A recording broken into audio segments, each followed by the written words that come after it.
Thank you very, very much for joining us on this rainy night in Sydney. I'm Claire Harvey. I'm the Australian's editorial director and host of our daily news podcast, The Front, which I'm going to shamelessly plug throughout this evening's event. I also look after our big investigative podcasts like Hedley Thomas's work and the one we've got out now called Shadow of Doubt. I'm joined by our foreign editor, Greg Sheridan, our chief international correspondent, Cameron Stewart, and our foreign affairs and defence correspondent, Ben Packham. And tonight we're going to talk about all things defence and security, from AUKUS to the DSR, which I'm sure you guys know what that is. But if not, we'll unpack it for you. So I thought, given that some dramatic events have unfolded today in Manhattan, we should start with has Donald Trump just got himself re-elected, Greg? And if so, is he going to rip up AUKUS? So probably no to both questions. I think this is a scandalous prosecution. It's a trivial matter. No doubt he had an affair with Stormy Daniels. No doubt he paid her $130,000. No doubt he dodged taxes.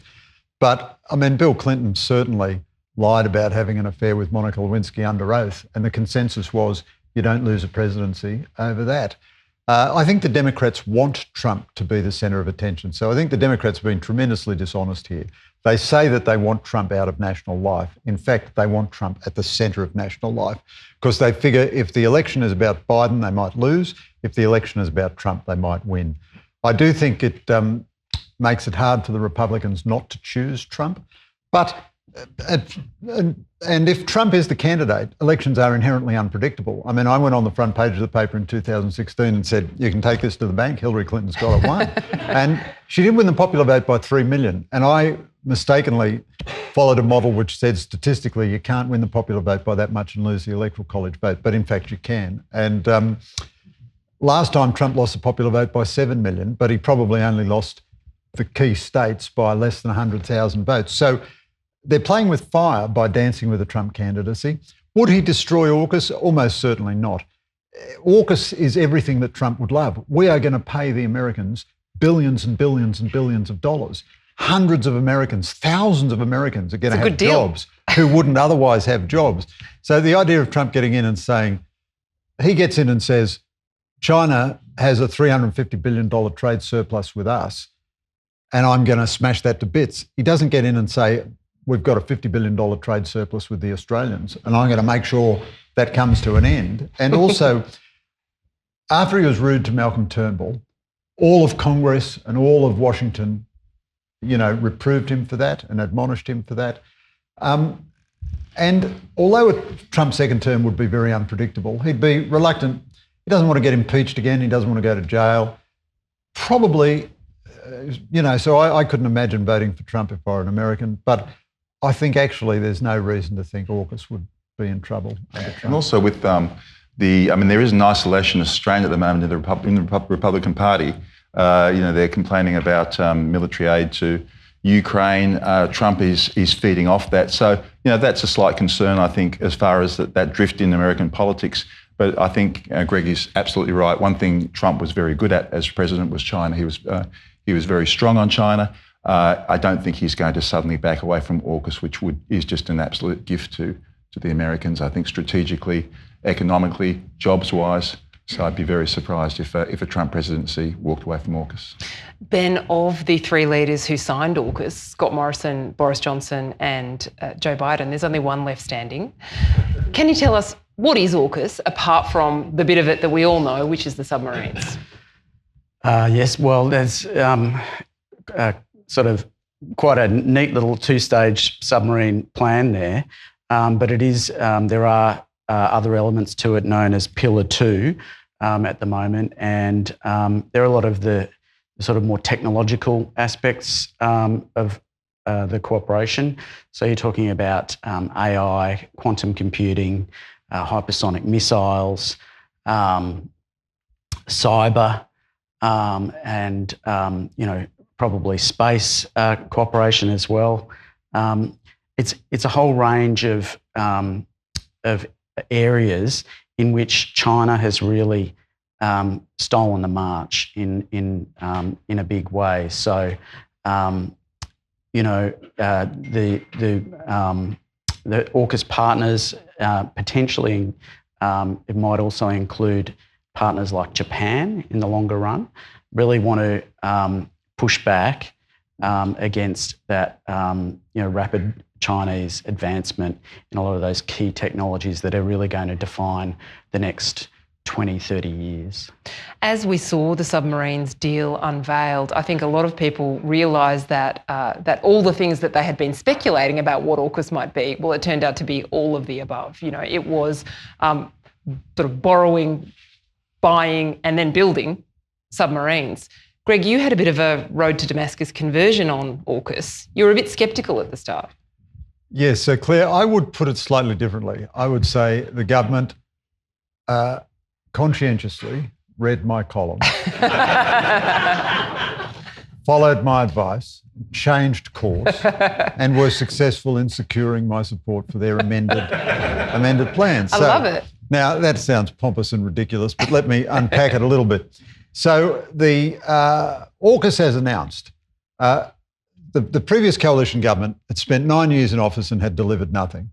So, you know, if you were going to have a Harvard MBA course in how not to run a government, you'd choose Australian submarine acquisition as the platonic ideal. You know, so under Labor we had the son of Collins, then under Tony Abbott we had Japanese subs, which I thought was a great idea, would have strategically changed the personality of Japan and so forth.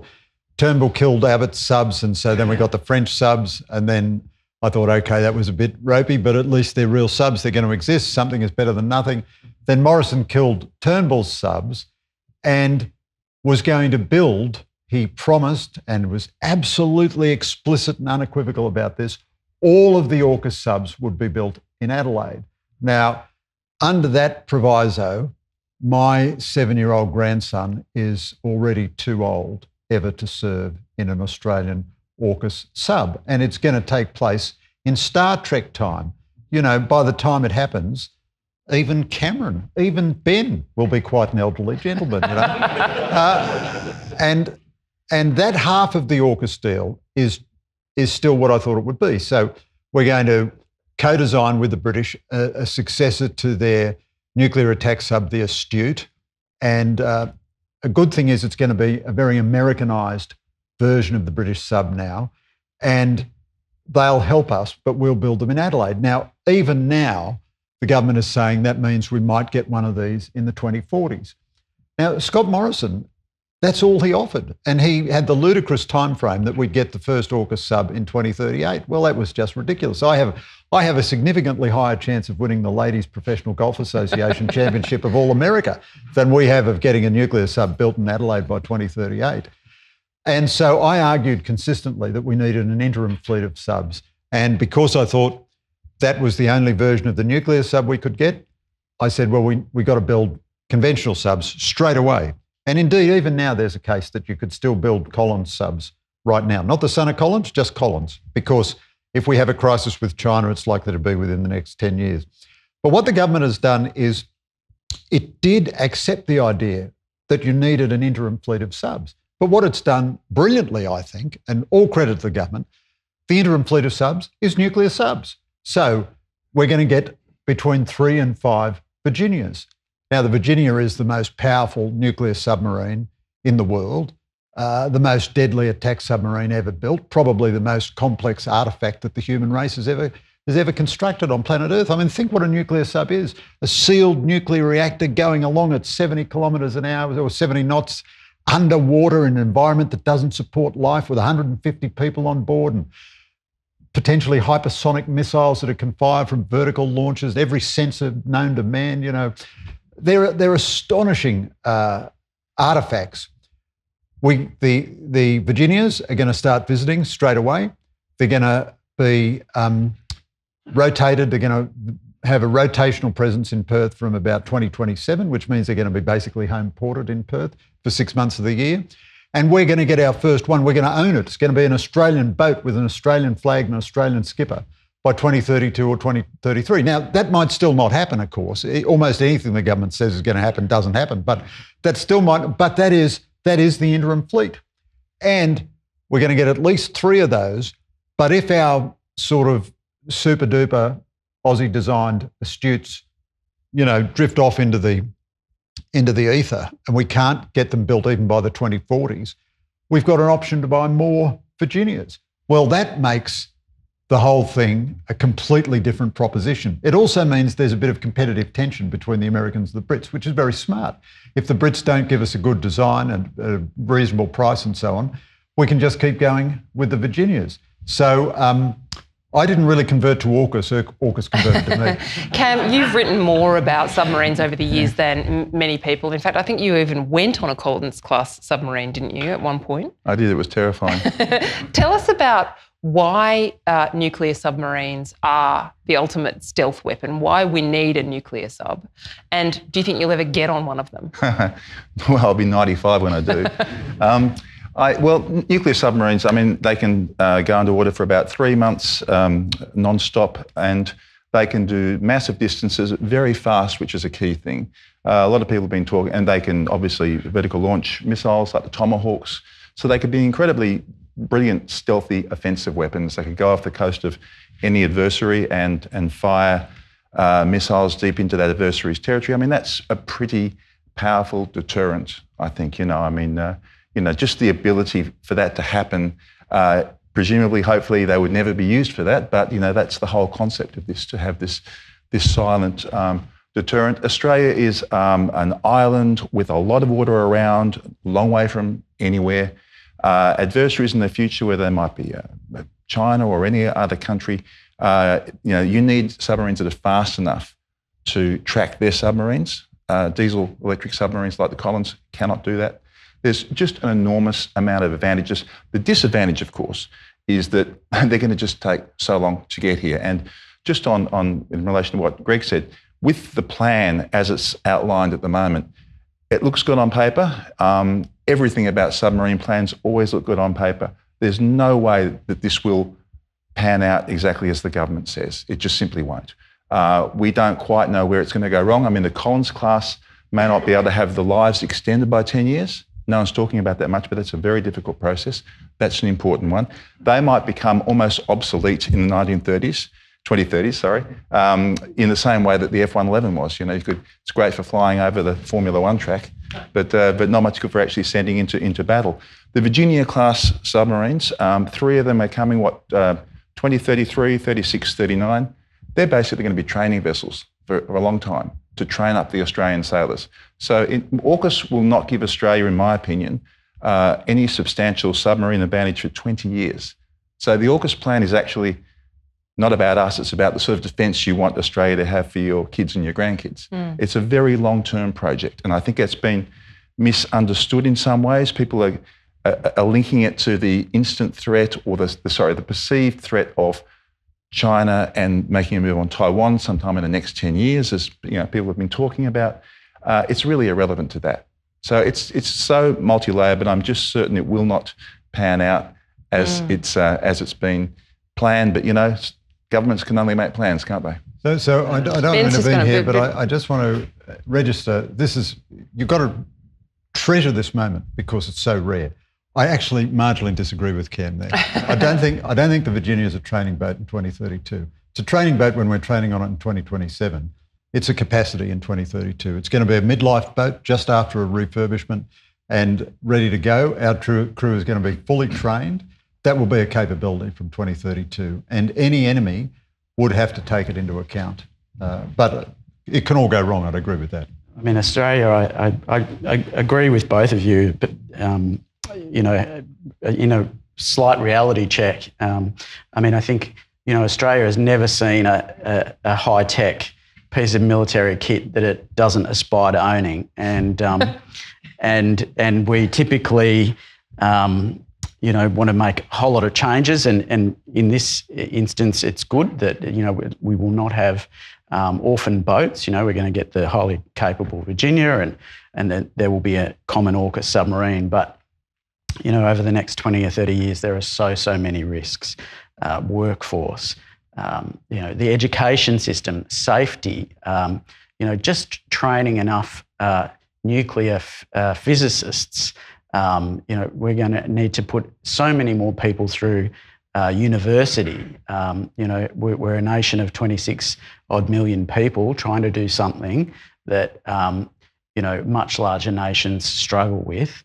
We've got some very, great support from our close allies, but it's a huge task, and there's so much can go wrong. Will they have 100% Australian crews, or are we going to have US Navy sailors rebadged? I think they will be mixed on our submarines. Yeah, certainly our submariners will be serving on US submarines, and they are already, and British submarines.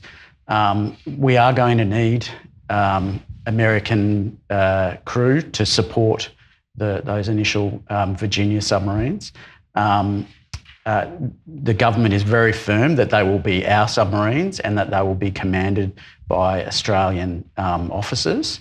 But if that's the case, we're going to have to get our skates on. With a visa program? Or a new citizenship deal. Well, we can't go poaching their submariners either.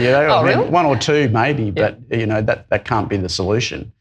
We need to train our own. Yeah, and there'll be a lot of Americans on those boats early on, absolutely for sure. And that brings a whole lot of people debating sovereignty and things. But I think honestly, the truth of it is, if you're fairly supportive of the alliance, there's not really a problem with that. Australians are not going to be able to learn from anyone apart from the Americans and the Brits in this circumstance. And so I know there's a bit of discussion about the sovereignty issue in some quarters there, but I really think Australia has already so enmeshed with the US in so many ways, from Pine Gap to Northwest Cape to we have 2,500 Marines in Northern Australia for most of the year. We're the Five Eyes intelligence alliance with the US. And so to me, it's not really a big stretch to have a lot of Americans on the boats early. In fact, I think it's probably quite a good thing for training-wise. The other thing is we do that all the time now anyway, constantly. I mean, we deploy special service forces in American special services. They deploy their troops in ours, and they go on deployments. If we go into battle, the American in the troop comes with us. The deputy commander, so Rick Burr has come back now, but the deputy army commander of the US Pacific Command is generally an Australian. And we have at any one time hundreds of Australian personnel on deployment with the Americans. And we also have numbers with the Brits and they with us. We've been doing this for years and years and years and years. The Americans aren't our enemies, but whoever commands the boat commands the boat. So if it's an Australian boat, it does what the Australian government tells it to. And there's a long history of American and British officers in Australian forces operating against the interests of their own government. In World War II, when Curtin decided that he was going to defy Churchill and bring the troops back to defend Australia and not send them to Burma, the chief of the Australian Air Force and the chief of the Australian Navy were Brits on secondment.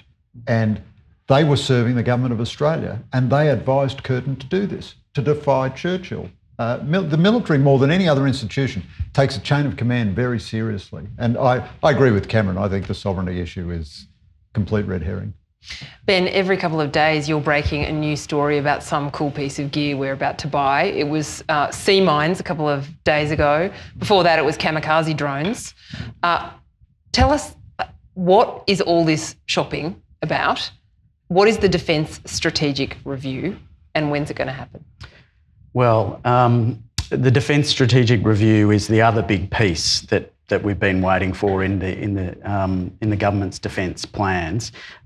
Strictly speaking, an independent review, but it's done by people who are handpicked, Angus Houston and Stephen Smith. Not the cricketer, right? No. Now the High Commissioner to London. They're working within the envelope and the funding envelope. So, I mean, they do know what they're working with, but, it's an exercise that really dates back to the 2020 Defence Strategic Update, which in a sort of key finding stated that we no longer have a decade of strategic warning time before a major conflict. Things are going to happen much faster if they do happen. And the former government got that advice, that they published that update, but nothing else really happened because it's all very well to say that, but there's a whole lot of plans that are in place with decade-long procurement timelines. And so what the Defence Strategic Review is all about is it's a process of reprioritisation to meet the strategic threats that we face now. So submarines aren't going to be here for another decade, and then for another decade after that, only a minimal presence of our own Virginia-class submarines. So what can we do to deter adversaries? Richard Marles has talked about impactful projection, which is, I'm pretty sure it's his own description of what's... It's a bit like conscious uncoupling or muscular conservatism, isn't it? What is that? So, it's basically the ability to strike adversaries further and keep them at bay further from Australia, or wherever we are, wherever our forces are. So, you're talking about missiles, particularly maritime strike missiles, and also land strike missiles such as the Tomahawk. We're initially getting some 200 Tomahawks for the air warfare destroyers. We will likely also get them potentially for the Collins, but certainly for the Virginia-class submarines. So Tomahawks, a range of other missiles, including mobile missile launchers for the Army.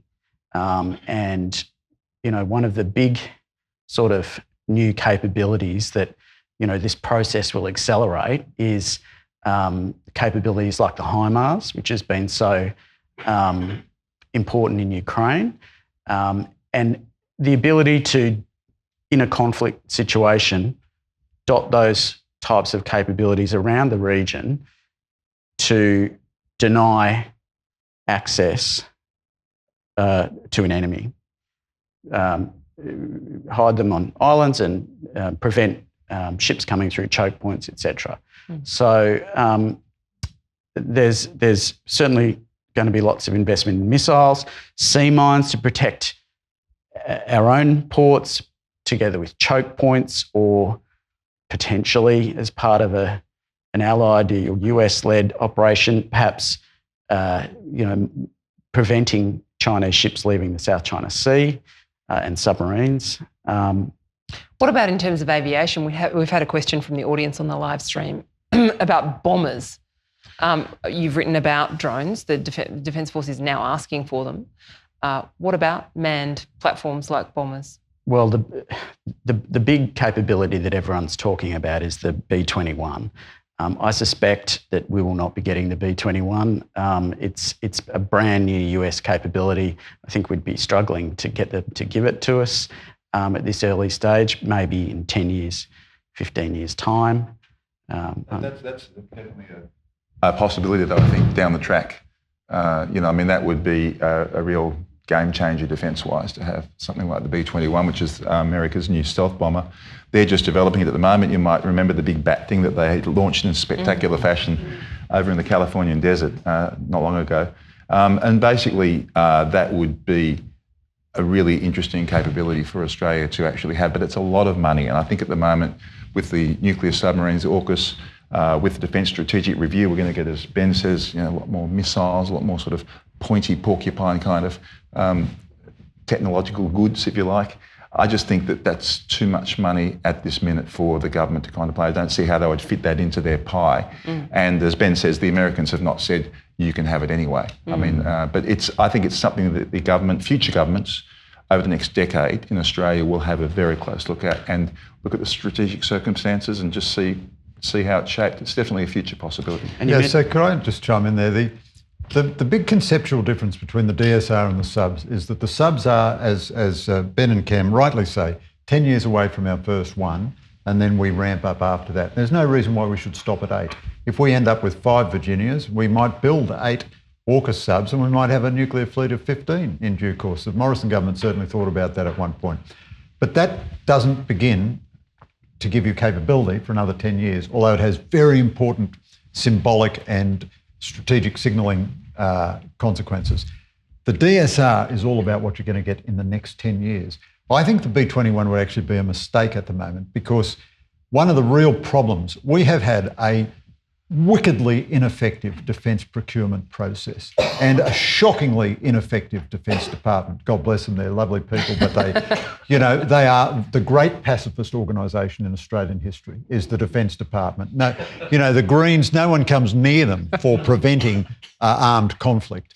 And welcome to our defence subscribers, by the way, who are joining us on the live stream. One of the ways they do this is that they always focus on the distant, shiny, big object, which is going to cost $1 squillion and come in 100 years. And in the meantime, they're going to make 5,000 changes to it anyway, which means it never comes at all. And what they never do is the unsexy, immediate stuff. So we don't have still an armed drone. Drones have been around for 20 years. We spend $50 billion a year on defence. We don't have an armed drone. Our northern air bases are not hardened. Imagine if you bought a squadron of B-21s, the Chinese would take them out on the first day of conflict because there's no air defence in our northern air bases. But hardening an air base is very unsexy. You've got to build some underground hangars and build stationary missile defences and all this sort of thing. It's not a big shiny object. It's an immediate thing tomorrow. We don't have mine clearing capabilities.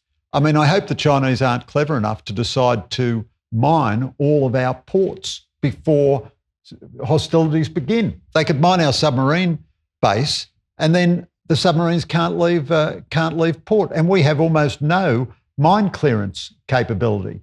So there are all these, we need another squadron of F-35s. We need air-to-air refuelers. We could do with more F-18s. They're good missile trucks. They've got longer range than the F-35s. They're not as sexy. They're not as high-tech, but you can take them out further and then you fire missiles off them. We need not 80 or 200 Tomahawks. And I'm not convinced that we've even placed an order for them yet. We've said we're going to get them, but we haven't placed an order. There's an enormous worldwide shortage of these things. And we are so slow. Every Australian defence project is like that Latin American novel, 100 Years of Solitude. Nothing happens. It just goes on and on and on.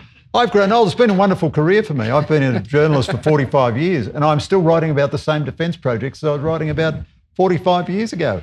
So hopefully the DSR gives a tremendous boot up the backside to our defence procurement process and we actually go ahead and order the missiles. Nearly 3 years ago, the then Morrison government announced that we were going to have a missile construction industry in Australia.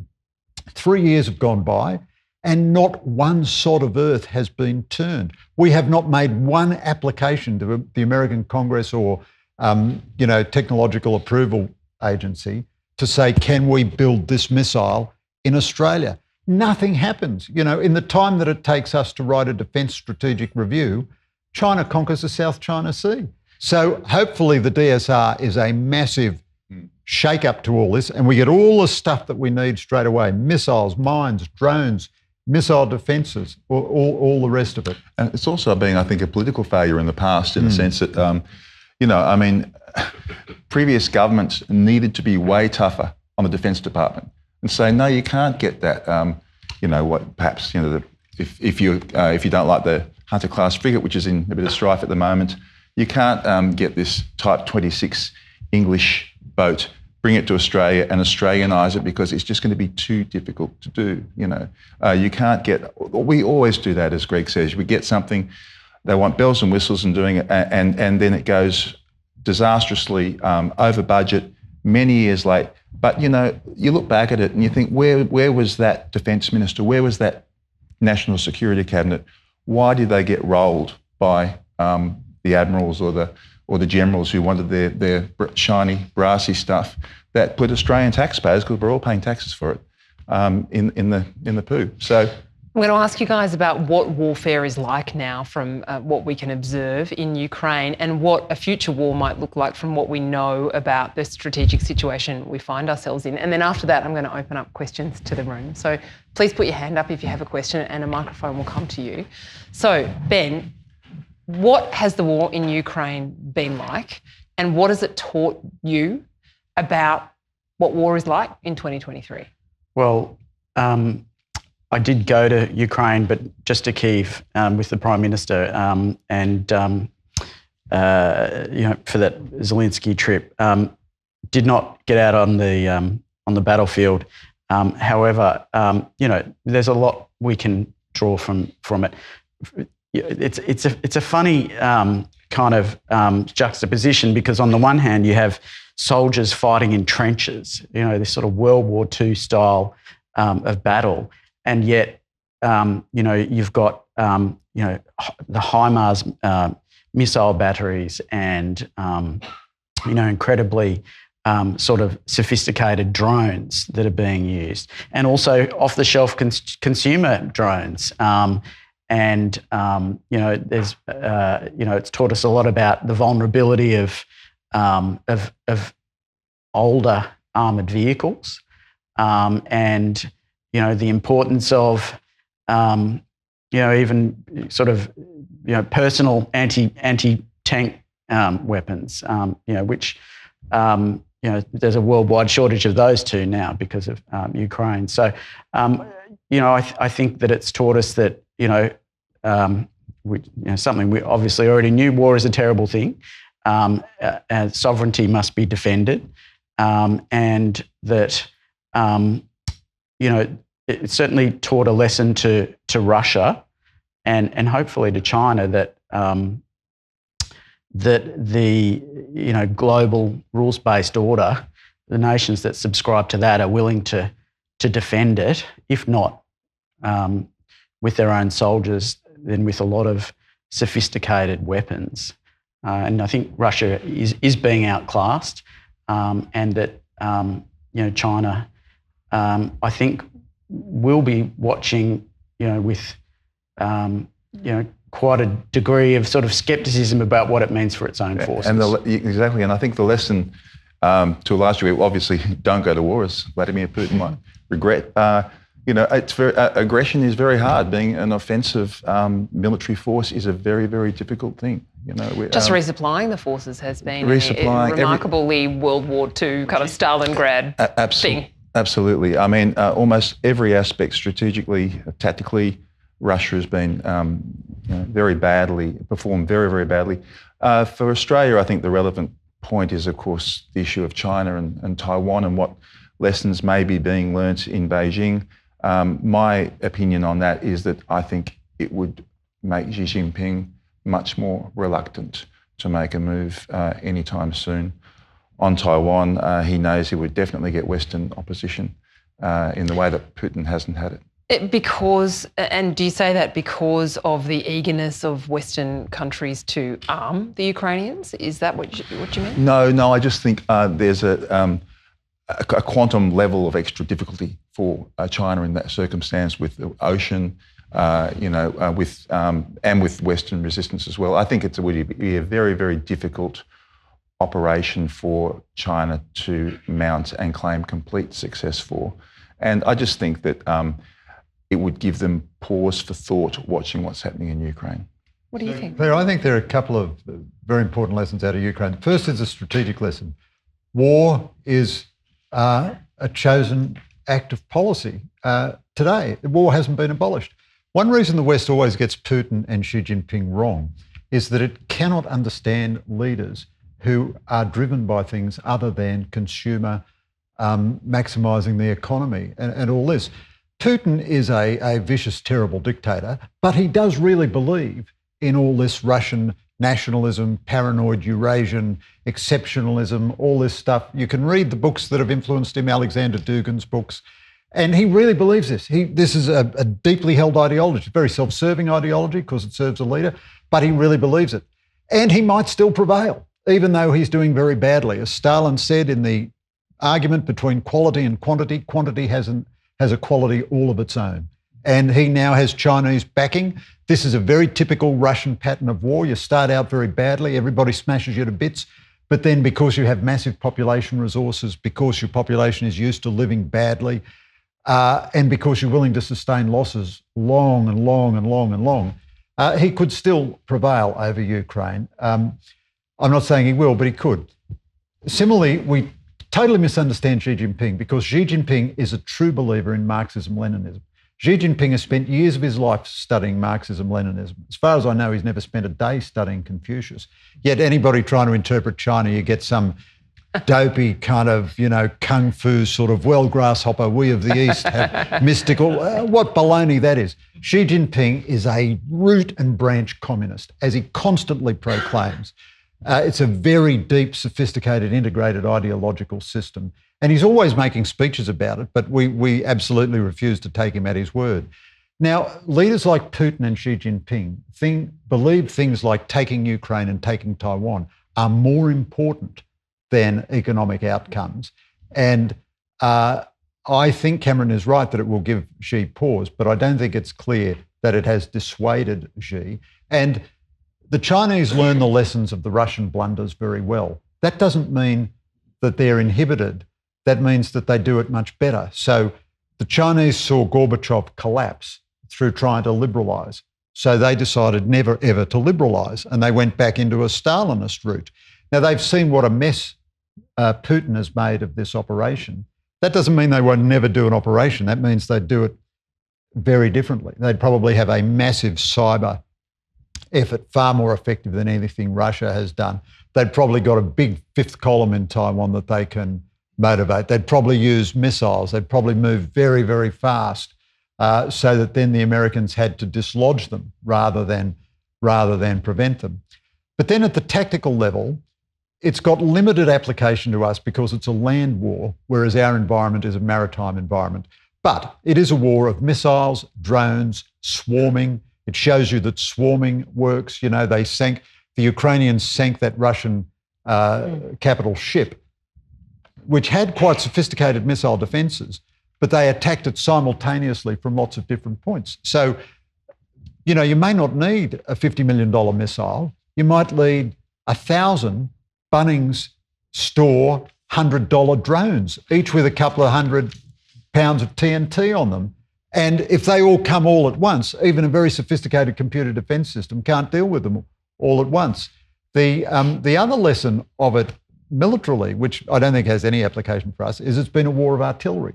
The biggest casualties have come from artillery fire, but that is very much its character as a land war, whereas we are going to be, if we're involved in a conflict, it'll be a maritime conflict. But nonetheless, it has also resulted in more than 40 countries, I think 44 countries, have made very significant increases in their defence budgets around the world. So it's put military right back in the centre. And then finally, it's solidified the Russia-China alliance now, which is, so the International Criminal Court indicts Putin as a war criminal, and 2 days later she bobs up to pat him on the head and say, you're my best friend and you've got our undying support. So, the world is becoming kind of naked in its power alignments, and they're not very pretty. Thank you very, very much, and thank you for being subscribers to The Australian. We could not do our journalism without you. You are the most important people in the country. Thank you very much. Thank you.